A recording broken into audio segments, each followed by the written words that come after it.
Al-istikharah adalah diambil dari istikhara yang maknanya adalah meminta kepada Allah untuk memilih kebaikan dari al-khair ya. Istikhara itu memohon kepada Allah untuk memilih kebaikan atau memilih yang terbaik ya. Yang salat ini dilakukan jika seorang mengalami kegundahan, kebingungan mana yang harus dia pilih, mana yang harus dia pilih.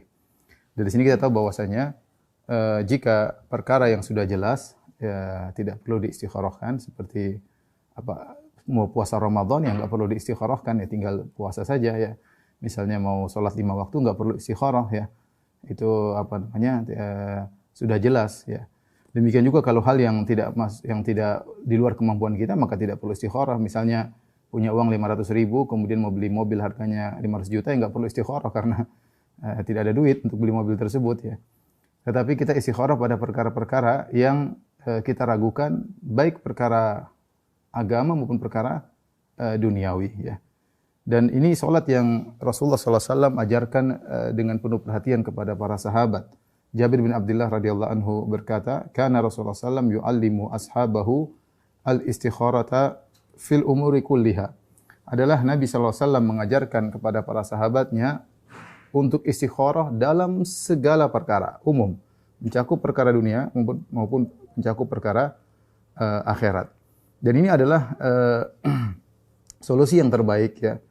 Tidak sebagaimana di zaman Arab jahiliyah dahulu ketika mereka bingung untuk menentukan satu pilihan, maka terkadang mereka menggunakan azlam.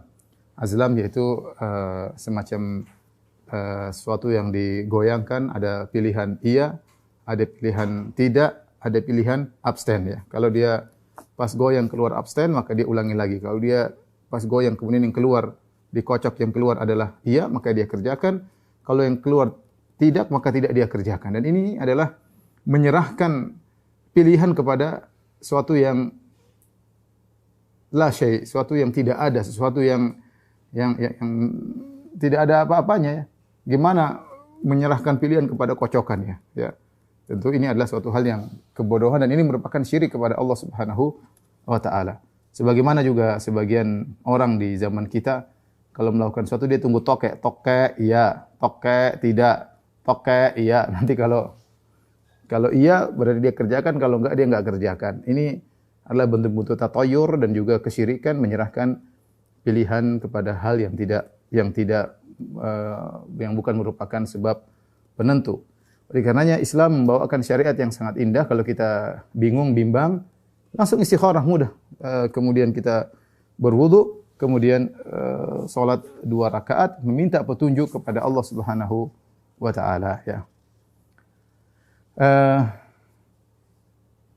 Rasulullah sallallahu alaihi wasallam mengatakan, "Idza hamma ahadukum bil amri," jika salah seorang dari kalian ingin melakukan suatu urusan. Itu saya katakan tadi mencakup urusan dunia maupun mencakup urusan akhirat. Dan ini juga dalil bahwasanya pelaksanaannya kapan saja. Salat istikharah termasuk salawat dawatil asbab, salat yang ada sebabnya, yang waktunya bebas, bahkan termasuk waktu terlarang. Seorang boleh salat istikharah. Misalnya seorang ingin beli mobil, ternyata jual beli tersebut terjadi setelah asar, ya sehingga dia bimbang, maka dia boleh salat istikharah meskipun setelah salat asar. Padahal Nabi SAW bersabda, "La salata ba'dal asri hatta taghruba syamsu." Tidak boleh ada salat sunnah setelah salat asar sampai terbenam matahari. Tetapi karena proses jual belinya terjadi setelah asar, mau tidak mau dia istikharah tatkala itu, ya. Maka meskipun waktu terlarang seorang boleh istikharah. Dan kalau seorang sudah terbiasa istikharah, maka hal itu adalah taufik dari Allah Subhanahu wa taala. Karena kalau orang sudah istikharah dia tidak akan menyesal sebagaimana dikatakan la nadama ba'da al-istikharah. Kalau orang sudah istikharah tidak ada penyesalan. Baik, adapun doa yang dibaca ya sebagaimana Rasulullah SAW ajarkan ya, yaitu doanya jadi salat 2 rakaat, kemudian doanya Allahumma inni astakhiruka bi ilmika wa astaqdiruka bi qudratik. Ya Allah, aku memohon pilihan darimu dengan ilmumu dan aku meminta pertolongan dengan kekuasaanmu.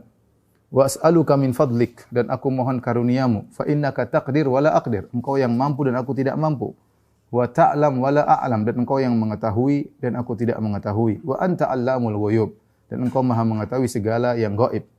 Allahumma fa in kunta ta'lam hadzal amr, ya Allah kalau kau tahu urusan ini.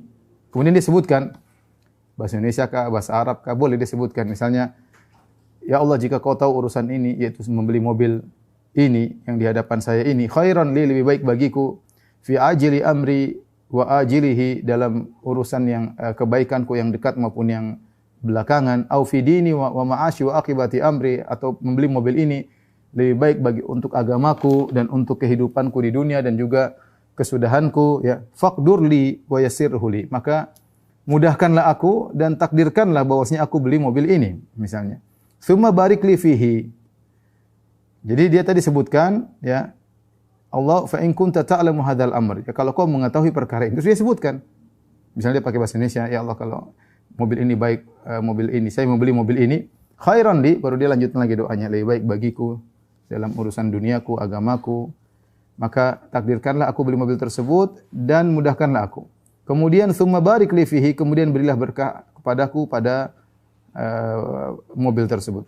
Allahumma wa in kunta ta'lam annahu syarrun li, tapi jika kau tahu bahwasanya membeli mobil ini buruk bagiku dalam fi dini wa ma'ashi, dalam urusan duniaku, dalam urusan agamaku, wa akibati amri, dan kesudahanku, ya, fasrifni anhu, maka palingkanlah aku darinya, itu jadikanlah aku tidak jadi beli mobil ini. Waqdur liyal khaira, dan takdirkanlah aku yang baik, ya, mobil yang lain ke atau yang lain ke, haitsu kana, dimanapun kebaikan tersebut. Tsumma raddini bihi, kemudian jadikanlah aku ridha dengan apa yang kau takdirkan tersebut. Inilah doanya, doa istikharah, ya. Kalau orang tidak hafal dia boleh melihat doa tersebut. Kapan dibaca doa ini? Maka boleh dibaca ketika misalnya setelah tasyahud sebelum salam dalam salat, dan ini yang lebih utama, dia baca ketika dia tasyahud sebelum salam, karena doa dalam salat lebih afdal. Dan boleh juga dia baca setelah salat, Assalamualaikum warahmatullahi wabarakatuh, Assalamualaikum warahmatullahi wabarakatuh, kemudian dia membaca doa ini, ya. Kalau tidak hafal dia bisa pegang buku kemudian dia baca doa ini. Ya, dia baca doa ini dan dia sebutkan keinginannya di tengah-tengah tersebut, ya. Di tengah-tengah doa. Karena di tengah-tengah doa tersebut dia sebutkan keinginannya, ya.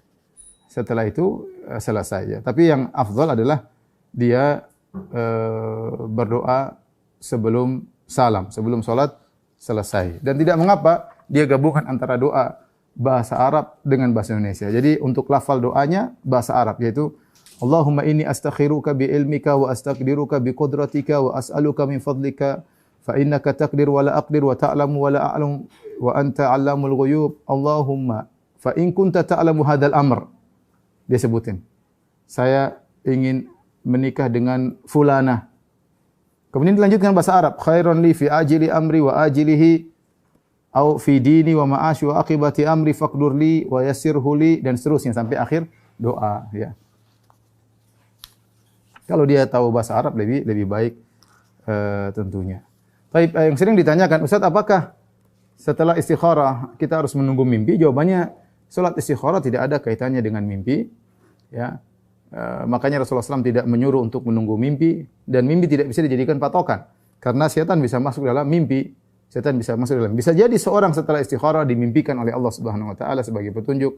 Tapi intinya mimpi itu bukan patokan dari Allah untuk menunjukkan kebenaran atau tidak. Kalau ada kecenderungan hati, maka lakukan, ya. Dan apakah salat istikharah boleh berulang-ulang? Boleh. Jika seorang sudah istikharah, dia belum mantap, dia boleh istikharah 2 kali, dia boleh istikharah 3 kali, dan seterusnya, sebagaimana dipraktekkan oleh Abdullah bin Zubair radhiyallahu taala anhuma, ya, ketika Ka'bah rusak, kemudian terjadi perselisihan atau dia berdiskusi dengan para salaf dahulu, sebagian sahabat, apa yang harus dilakukan? Apakah cuma dipugar, diperbaiki, atau Ka'bahnya dibongkar, dibangun yang baru? Maka terjadi perselisihan di antara mereka. Akhirnya Abdullah bin Zubair istikharah 3 kali. Istikharah 3 kali, sekali, 2 kali, 3 kali, baru kemudian dia mengambil keputusan bahwasanya Ka'bah harus dibongkar dan dibangun dari awal, ya. Dibangun dari awal, ya. Ini menunjukkan bahwasanya istikharah boleh lebih dari sekali. Yang dianjurkan istikharah bukan menunggu mimpi, tapi yang dianjurkan adalah bermusyawarah. Sebagaimana keumuman firman Allah Subhanahu wa taala, "Wa syawirhum fil amr wa amruhum syura bainahum." Kalau ada urusan maka bermusyawarahlah. Bermusyawarah ini wallahu alam bisawab, ada dua pendapat di kalangan para ulama. Ada yang mengatakan musyawarah sebelum salat istikharah, ada yang mengatakan musyawarah setelah salat istikharah. Tapi saya lebih condong bahwasanya musyawarah setelah salat istikharah. Musyawarah setelah salat. Jadi Allah lebih dahulu kita curhat. Curhat kepada Allah Subhanahu wa taala. Makanya dalam hadis kata Nabi sallallahu alaihi wasallam, "Idza hamma ahadukum bil amr," jika salah seorang dari kalian ada punya urusan, ya maka salat. Ya kata Nabi sallallahu alaihi wasallam, maka falyarka rakaatain, maka salatlah 2 rakaat. Dia salat dulu, setelah itu dia boleh diskusi sama orang yang ahli. Dia telepon sana, telepon sini, kemudian dia renungkan, ya. Tapi dia istikharah dulu. Istikharah. Tapi kalau seandainya seorang musyawarah dulu baru istikharah juga tidak jadi masalah, dua-duanya baik, ya. Jadi demikian salat istikharah, ya. Saya simpulkan salatnya 2 rakaat dan ini tidak wajib, ya. Kemudian waktunya kapan saja, waktu terlarang juga tidak jadi masalah. Kemudian adapun doanya boleh tatkala di penghujung salat, itu setelah tasyahud sebelum salam, atau setelah salat baru dia angkat tangan berdoa kepada Allah juga boleh. Kemudian permintaannya boleh disebutkan dengan bahasa Indonesia, tidak jadi masalah. Kemudian salat istikharah boleh dikerjakan berulang-ulang, ya kalau belum condong, ulang lagi, belum condong, ulang lagi, tidak jadi masalah.